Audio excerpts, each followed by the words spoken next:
மக்களே, இதுக்காகவே கேரளால பொண்ணு எடுக்கணும்னு நினைப்பீங்க. இது தாளிச்சு கொட்டுறப்பயே 8 ஊருக்கு வாசம் அடிக்கும். அந்த அளவுக்கு சூப்பரான ஒரு இறால் சாம்பார் ரெசிபி தான் பார்க்க போறோம். இது இறால்ல மட்டும் இல்லைங்க, சிக்கன்லயுமே பண்ணலாம். செம்ம சூப்பரா இருக்கும். வாங்க எப்படி செய்யறதுன்னு பார்ப்போம். அதுக்கு ஒரு மிக்ஸி ஜார்ல 5-6 போல சாம்பார் வெங்காயம் சேர்த்துக்கோங்க. கூடவே ஒரு மீடியம் சைஸ் தக்காளியை வெட்டி சேர்த்துக்கோங்க. இப்போ அடுத்ததா இதுல மஞ்சள் தூள், காஷ்மீரி மிளகாய் தூள், கறி மசாலா பவுடர், மிளகாய் தூள், மல்லித்தூள் இதையெல்லாம் சேர்த்து நல்லா இந்த மாதிரி பேஸ்டா அரைச்சு தனியா எடுத்து வச்சுக்கோங்க. இப்போ ஒரு கடாயில சின்ன வெங்காயம் 2-3 போல சின்ன வெங்காயத்தை பொடியா வெட்டி சேர்த்துக்கோங்க.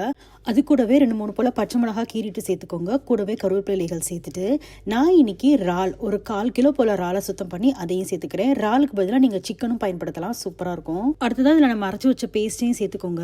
கூடவே மிக்ஸியை அலசிட்டு அந்த தண்ணியும் சேர்த்துக்கோங்க. தேவையான அளவுக்கு உப்பு சேர்த்து நல்லா கலந்து விட்டுக்கோங்க.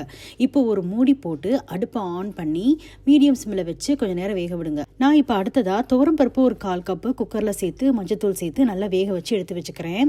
இப்போ ஒரு 1/4 மூடி அளவுக்கு தேங்காவை மிக்ஸி ஜார்ல சேர்த்து அரைச்சு அதையும் தேங்காய் பால் பிழிஞ்சு எடுத்து வச்சுக்கோங்க. இங்க இறால் ஒரு 5 நிமிஷம் நல்லா வெந்துருச்சு. இப்போ இதுல நம்ம வேக வச்சு வச்சிருந்த துவரம் பருப்பை சேர்த்துக்கணும். கூடவே ஒரு சின்ன கொட்டைப்பாக்கு அளவுக்கு புளியை கரைச்சு அந்த தண்ணியை சேர்த்துக்கோங்க. நல்லா இன்னொரு 5 நிமிஷம் வேக விடுங்க.